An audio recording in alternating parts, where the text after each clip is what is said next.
Samantala, Senador Panfilo Lacson hindi pabor sa plano ni Senadora Leila de Lima na imbestigahan ang mga kaso ng drug-related killing sa bansa. Mula sa Senado, alamin natin ang detalye niyan sa ating kasamang si Joy Gumatay live.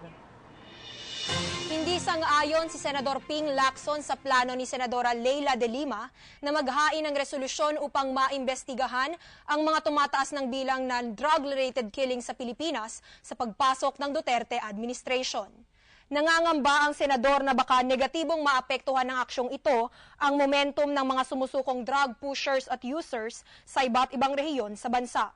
Paliwanag pa ni Lacson bilang dating chief ng Philippine National Police, mas makabubuti raw kung hahayaan na lang ng Senado ang mga investigating bodies na kinabibilangan ng Philippine National Police, ng National Bureau of Investigation, ng Philippine Drug Enforcement Agency, gayon rin ng Commission on Human Rights, na gawin ang kanilang responsibilidad na siyasatin ang mga kasong hinihinalang lumabag sa sistema ng hustisya ng ating bansa. Kung sakali raw may lumutang na mga questionableng resulta ang mga isasagawang investigasyon, saka na lang raw magsagawa ng Senate inquiry patungkol rito.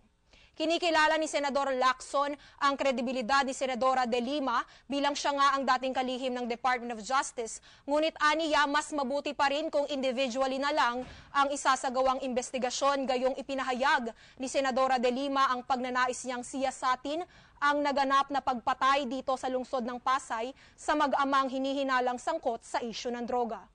Ito si Joy Gumatay para sa PTV News. Maraming salamat sa iyo, Joy Gumatay. Ako po si Cathy San Gabriel. Subscribe na sa PTV YouTube channel. I-click lang po ang subscribe button.